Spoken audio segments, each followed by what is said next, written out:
Bonjour mes frères et sœurs chrétiens, bonjour mes amis, c'est encore moi votre frère Keita de la chaîne Midire qui veut dire le mystère de Dieu révélé. C'est ça le nom de ma chaîne YouTube. Et je suis venu cette fois-ci pour parler des mystères de Dieu toujours, mais des mystères de Dieu relatifs à la chute de l'homme dans le jardin d'Éden. Voilà. Parce que dans ma relation avec Dieu, en lisant la Bible et en priant bien sûr, Dieu m'a révélé au fil du temps les événements qui ont conduit à la chute de l'homme et de la femme dans le jardin d'Éden. Et ce sont ces révélations que je vais partager avec vous dans cet élément que je suis en train de faire. Alors, dans la Bible, dans le livre de Genèse, chapitre 1er, chapitre 2 et chapitre 3, on nous parle de la création du monde et de l'installation du jardin d'Éden. On nous parle également de tout ce que Dieu avait mis dans le jardin d'Éden. C'est-à-dire quoi? Je veux dire qu'au commencement, quand Dieu a créé la terre, la Bible nous dit que Dieu a mis beaucoup de bonnes choses. Et il a mis le jardin d'Éden à l'orient du monde. Et dans le jardin d'Éden, Dieu avait mis également beaucoup de bonnes choses. Il avait mis les arbres. Et parmi les arbres, Dieu avait mis au centre ou au milieu du jardin d'Éden, la Bible nous dit que Dieu avait mis l'arbre de la vie et l'arbre de la connaissance du bien et du mal, parmi les arbres que Dieu avait mis dans le jardin d'Éden. Dieu avait mis également dans le jardin d'Éden des animaux. Et parmi ces animaux, la Bible nous dit que Dieu avait mis les serpents. Les serpents qui est les dragons, qui est Satan le diable. Dieu l'avait mis dans le jardin d'Éden. Et la Bible nous dit que les serpents étaient les plus élevés de tous les animaux. Alors, la Bible nous dit toujours que dans le jardin d'Éden, Dieu avait mis l'homme. Il avait mis l'homme et la femme. Il les avait bénis et il leur avait donné beaucoup de missions. Et il leur avait donné entre autres missions celle d'être fécond, de multiplier et de remplir la terre. Au commencement, c'était comme cela. Et quand Dieu avait mis l'homme dans le jardin d'Éden, après avoir mis l'homme dans le jardin d'Éden, l'homme et la femme, Dieu les a bénis, Dieu leur a donné entre autres missions de remplir la terre. Et Dieu leur avait donné aussi une seule loi. Et cette seule loi leur disait, ou Dieu, dans cette seule loi qu'il avait donnée à l'homme et à la femme, Dieu leur avait dit, ou Dieu leur avait permis de manger tous les arbres, ou de manger de tous les arbres du jardin. Dieu leur avait permis de manger des fruits de tous les arbres du jardin. Et il leur avait interdit de manger du fruit de l'arbre de la connaissance du bien et du mal. C'était là la seule et l'unique loi que Dieu avait donnée à l'homme et à la femme au commencement. Alors, dans ce décor planté, je vais pouvoir partager avec vous les déroulements des événements qui a eu lieu, qui ont conduit l'homme à la chute, qui ont conduit l'homme à pécher, à désobéir à la seule et l'unique loi que Dieu lui avait donnée, celle de ne jamais manger du fruit de la connaissance du bien et du mal. Disais, mes chers frères et sœurs, par rapport à la création de la terre, c'est là le décor que Dieu avait planté dans les jardins d'Éden. Il avait mis les arbres, et parmi lesquels l'arbre de la connaissance du bien et du mal, au milieu du jardin. Il avait mis des animaux, parmi lesquels les serpents. Il avait mis également l'homme et la femme dans le jardin d'Éden et avait donné la seule et l'unique loi à l'homme et à la femme de ne jamais manger du fruit de l'arbre de la connaissance du bien et du mal. Sinon, ils mourront. Alors, dans ces décors plantés, Dieu m'a révélé ceci. Les jardins d'Éden, donc, il est question dans la Bible. La Bible nous dit dans Genèse chapitre 2 que les jardins d'Éden, Dieu l'avait placé à l'Orient. L'Orient, c'est à l'Est. Et l'Est du monde, c'est le continent d'Asie. C'est le continent d'Asie qui se trouve dans l'Est du monde. Donc nous devons comprendre par rapport à la situation géographique du jardin d'Éden, que le jardin d'Éden devait se trouver dans le continent, dans l'actuel continent d'Asie. Et je me suis posé plusieurs fois cette question de savoir où pouvait bien être la terre du jardin d'Éden. Dieu m'a finalement révélé en lisant la Bible. J'étais un jour tombé sur le livre d'Ézéchiel au chapitre 20 et au verset 6, au verset 15 et au verset 6, voilà. Dans Ézéchiel chapitre 20, au verset 6 et au verset 15, Dieu parle de la libération des enfants d'Israël de l'esclavage en Égypte. Il dit, il avait fait sortir les enfants d'Israël de l'Égypte pour les conduire vers le plus beau de tous les pays où coule le lait et le miel. Et nous savons tous que Dieu avait fait sortir les enfants d'Israël de l'esclavage en Égypte pour les amener vers la terre de Canaan, qui deviendra plus tard la terre d'Israël. Et Dieu parle de la terre de Canaan, de la terre d'Israël. Il dit que c'est le pays le plus beau, il dit que c'est le plus beau de tous les pays. C'est le pays où coule le lait et le miel. Et dans mon questionnement de savoir où pouvait bien se trouver le jardin d'Éden, Dieu m'a fait comprendre que le jardin d'Éden, eh bien, se trouvait sur l'actuelle terre d'Israël. Donc nous devons comprendre que la terre d'Israël, que Dieu a finalement donnée aux enfants d'Israël, c'est la terre qui a abrité les jardins d'Éden. C'est la terre dans laquelle Dieu avait mis les premiers hommes et la première femme sur la terre et leur avait donné la mission de remplir toute la terre. Donc nous devons savoir que c'était Israël où se trouvaient les jardins d'Éden. Alors, dans ces jardins d'Éden, Dieu avait mis des arbres, et parmi lesquels il avait mis l'arbre de la connaissance du bien et du mal et l'arbre de la vie. La Bible nous dit que l'arbre de la connaissance du bien et du mal et l'arbre de la vie étaient au milieu du jardin. Oui. Et nous devons comprendre que ces deux arbres étaient effectivement des arbres fruitiers. Ça donnait des arbres comme tous les autres arbres fruitiers. Et Dieu avait permis à l'homme de manger tous les arbres du jardin. Nous devons comprendre que l'homme pouvait aussi manger l'arbre de la vie. Parce que l'arbre de la vie avait la capacité de régénérer le corps de l'homme pour que l'homme ne puisse pas vieillir et que l'homme ne puisse pas non plus mourir. C'était la faculté qu'avait le fruit de l'arbre de la vie. Et l'arbre de la connaissance du bien et du mal était aussi un arbre fruitier. Donc Dieu avait interdit strictement à l'homme de manger le fruit, sous peine de mourir.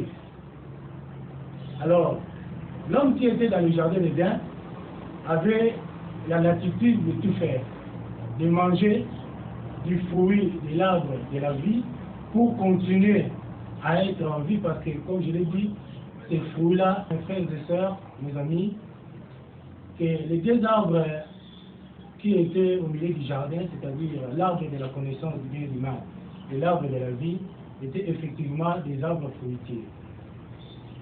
L'homme pouvait manger de tous les arbres du jardin, y compris de l'arbre de la vie, pour continuer à être en vie. Parce que le fruit de l'arbre de la vie avait la capacité de régénérer les cellules corporelles de l'homme. Mais l'homme ne pouvait pas manger du fruit de l'arbre de la connaissance du bien et du mal, parce que cela, le fait d'en manger, l'aurait conduit effectivement à la mort.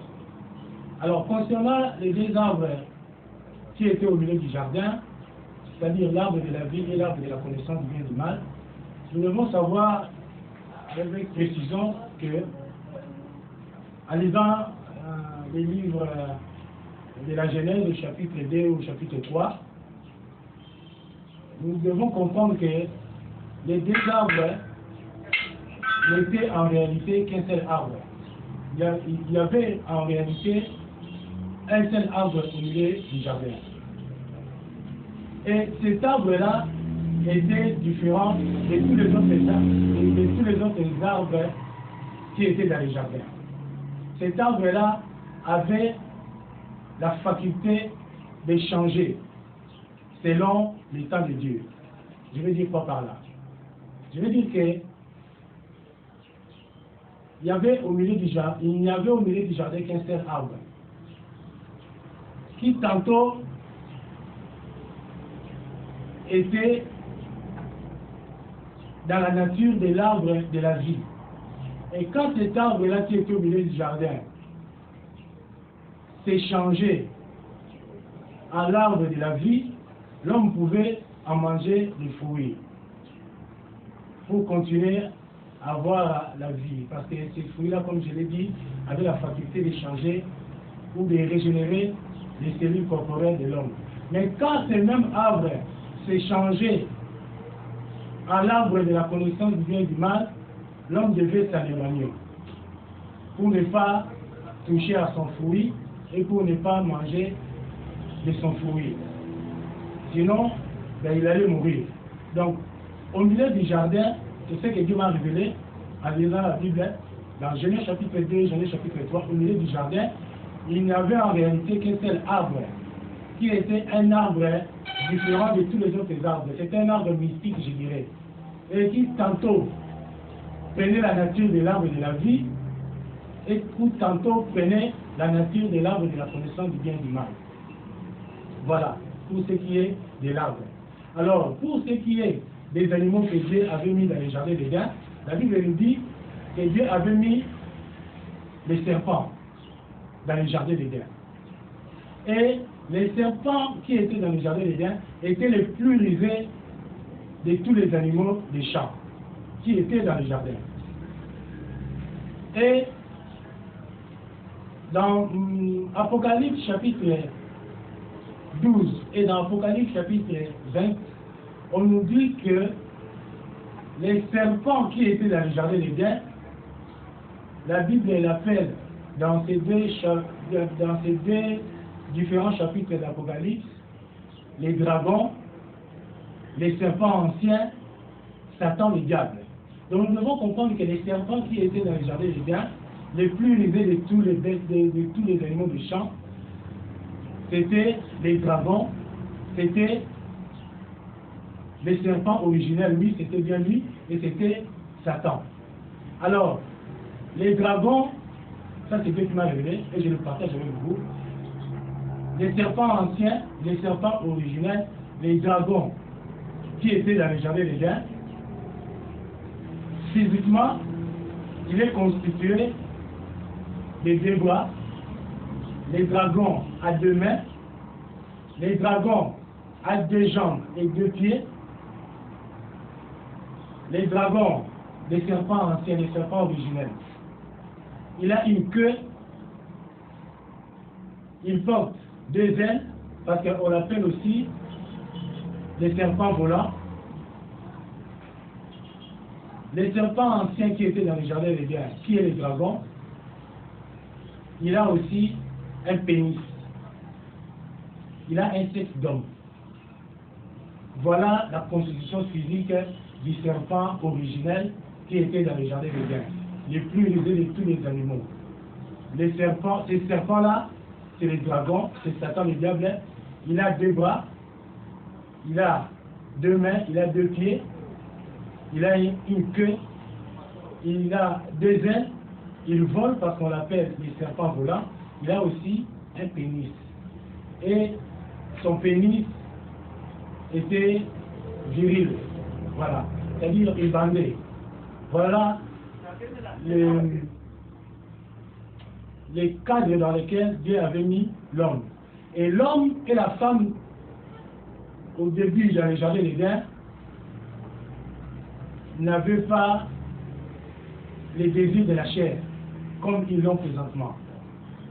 Au commencement, quand Dieu avait mis l'homme et la femme dans le jardin d'Éden, l'homme était unique et la femme était frigide.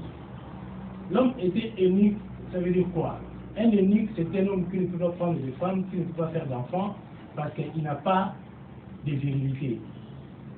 C'était la condition physique d'Adam dans les jardins d'Éden au commencement. Et la femme était frigide, il ne pouvait pas avoir des relations charnelles, il ne pouvait pas avoir des relations sexuelles. Au commencement, c'était comme cela. L'homme et la femme ne pouvaient pas avoir des relations sexuelles.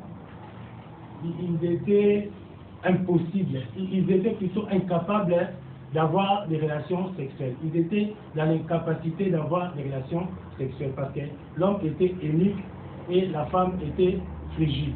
Par contre, les serpents originels, qui est le dragon, qui est Satan le diable, comme cela nous est dit dans Apocalypse chapitre 12 et dans Apocalypse chapitre 20, lui, il était viril, parce qu'il a un pénis et son pénis bande.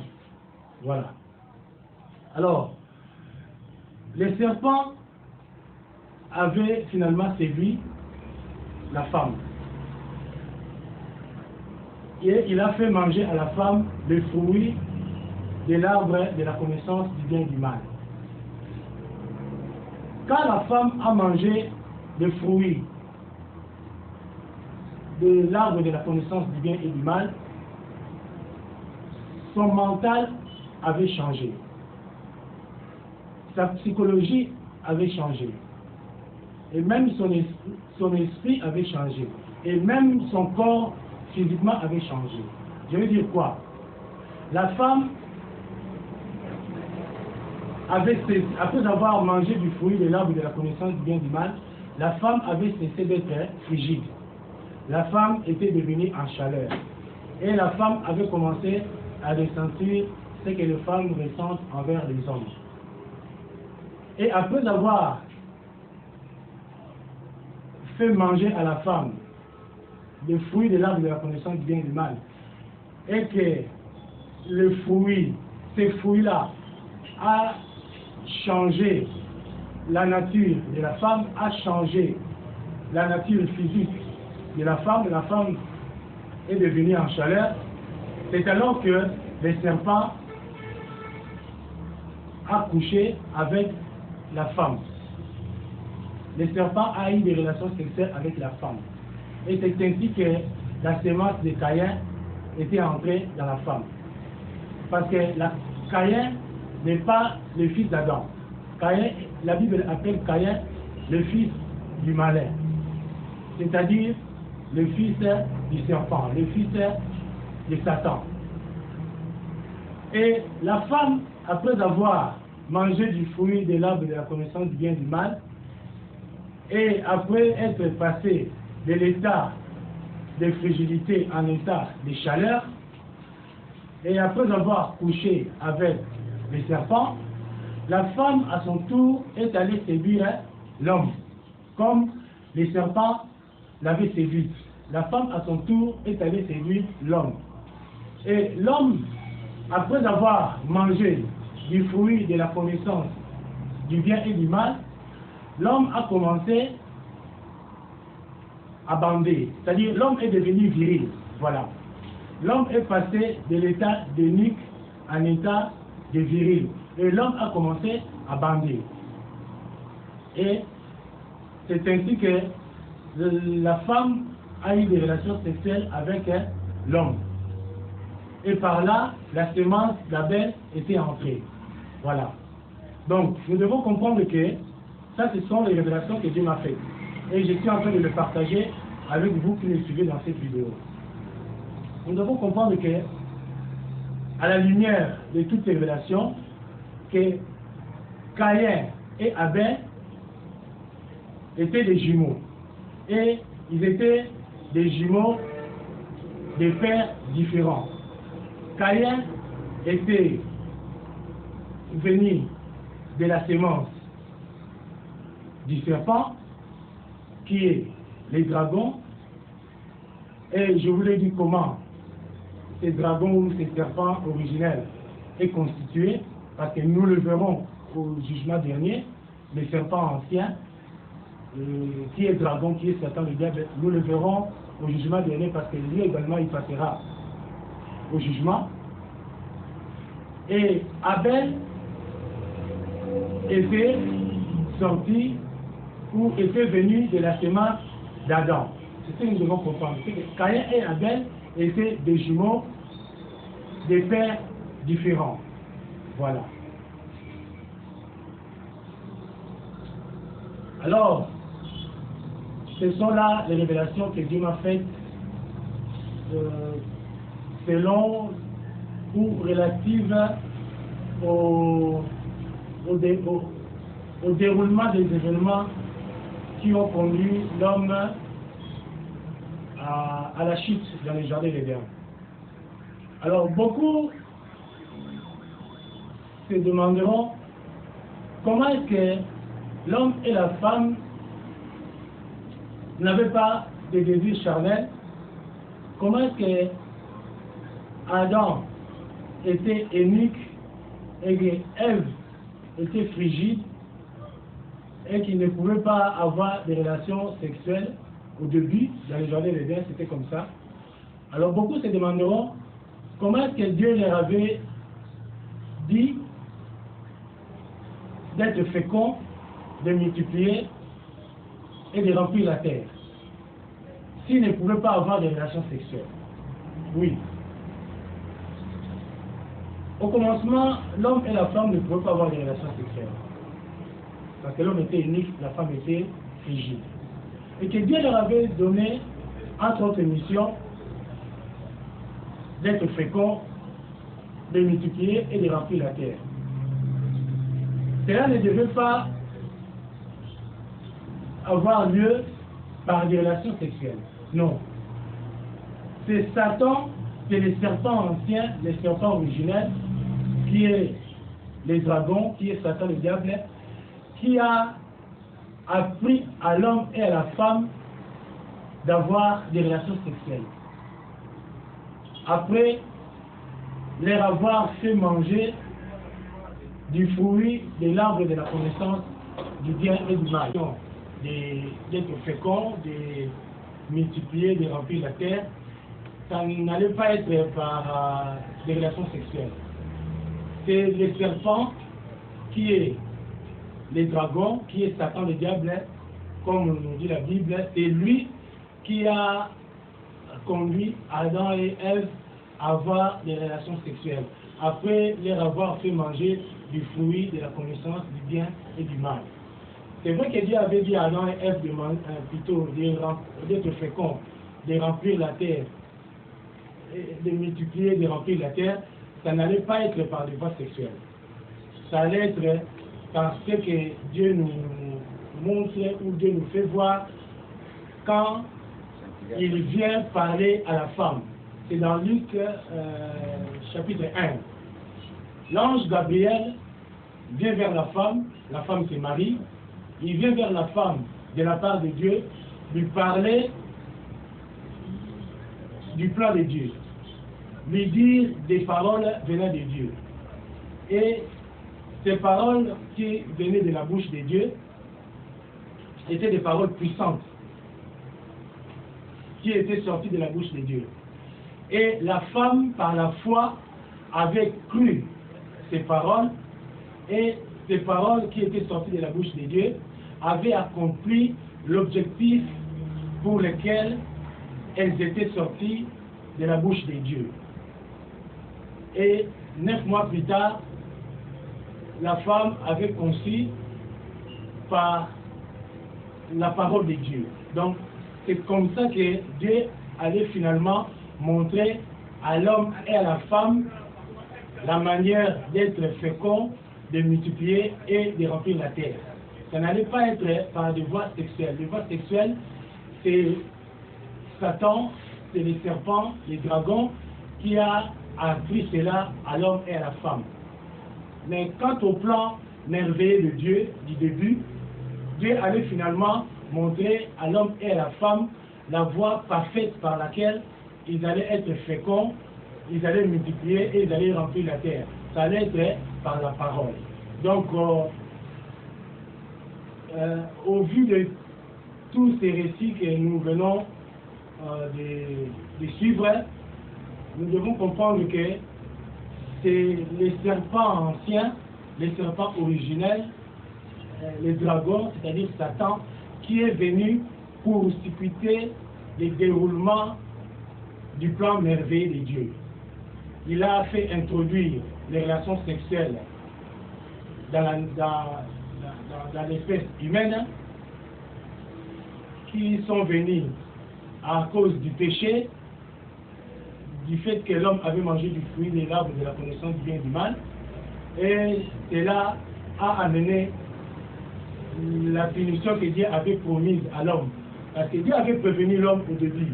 Il avait dit à l'homme, tu ne mangeras pas du fruit de l'arbre de la connaissance du bien et du mal, sinon tu mourras. Et quand le serpent a fait manger à l'homme ces fruits-là, eh bien, Dieu a effectivement réalisé ce qu'il avait promis à l'homme quand il mangerait du fruit de l'arbre de la connaissance du bien et du mal.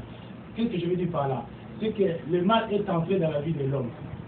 L'homme a commencé à souffrir, l'homme a commencé à vieillir, et finalement, l'homme a commencé à mourir.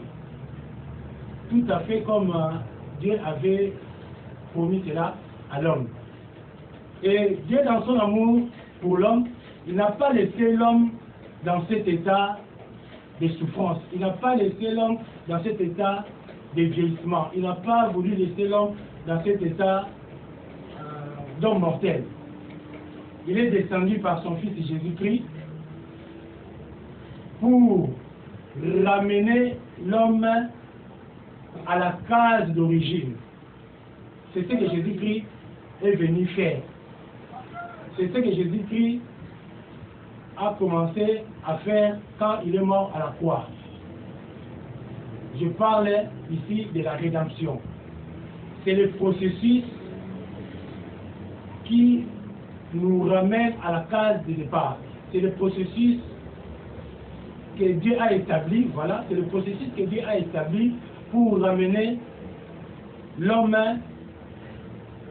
à l'état où il était avant de connaître la mort, plutôt avant de connaître le péché.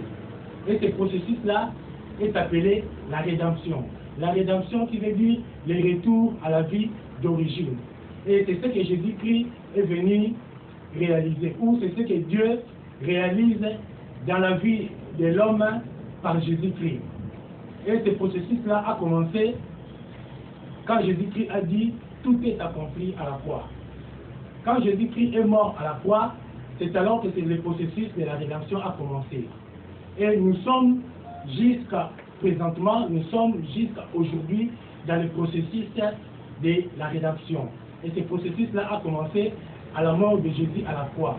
Et le processus de la rédemption qui veut dire le retour à la vie d'origine, prendra fin à la disparition définitive de la mort. C'est quand la mort aura totalement cessé d'exister que le processus de la rédemption aura également pris fin. Alors, vous qui me suivez, mes frères et sœurs, je vous prie, sœurs chrétiens, ou vous qui n'êtes pas encore chrétiens, je vous prie de vous intéresser à Jésus-Christ. Oui, je vous prie de vous intéresser à Jésus-Christ de Nazareth, à Jésus-Christ de la Bible, pour que Dieu vous fasse entrer dans ce processus de la rédemption qui nous ramène à la vie d'origine, à la vie que l'homme avait dans le jardin d'Éden, ici sur la terre, avant le péché. Avant le péché, l'homme avait la nature de Dieu. Avant le péché d'Adam dans le jardin d'Éden, c'est-à-dire avant de manger du fruit de l'arbre de la connaissance du bien et du mal, l'homme avait l'identité de Dieu. L'homme vivait ici sur la terre, en chair et en os, comme Dieu vit au ciel en esprit. Et c'est cette nature-là que Jésus-Christ est venu nous restituer. La nature divine qui était la nature de l'homme avant de pécher dans les jardins d'Éden. Alors, je vous prie, vous qui me suivez, de vous intéresser à Jésus pour que Dieu, dans son amour pour vous, puisse vous faire rentrer dans ce processus-là de la rédemption, qui nous ramène à la case de départ. Parce que dans les années à venir, nous les hommes, nous vivrons éternellement ici sur la terre, en chair et en os, comme Dieu vit éternellement au ciel en esprit. Parce que Dieu, au commencement, Dieu ne nous a pas mis sur la terre, Dieu n'a pas mis l'homme sur la terre pour que l'homme meure. Non. L'homme plutôt, qu'est-ce que je dis? Dieu a mis l'homme sur la terre pour que l'homme puisse vivre éternellement. Et dans le bien. Le mal est entré dans la vie de l'homme, les souffrances sont entrées dans la vie de l'homme, le vieillissement ou la vieillesse est entrée dans la vie de l'homme, la mort est entrée dans la vie de l'homme à cause du péché originel. Parce que l'homme avait mangé du fruit de la connaissance du bien et du mal. Alors Dieu, dans son amour, nous a envoyé Jésus-Christ pour nous faire rentrer à la vie que l'homme avait avant de manger du fruit de la connaissance du bien et du mal. Et c'est cette vie-là que Jésus-Christ est venu nous donner. Et c'est cette vie-là que la Bible appelle la vie éternelle. Intéressons-nous donc à Jésus-Christ pour que Dieu nous donne la vie éternelle. La vie éternelle, c'est la plus grande et la merveilleuse bénédiction que Dieu nous donne par Jésus-Christ. Alors, je m'arrête là pour cet élément. Et je vous souhaite bien de bonnes choses.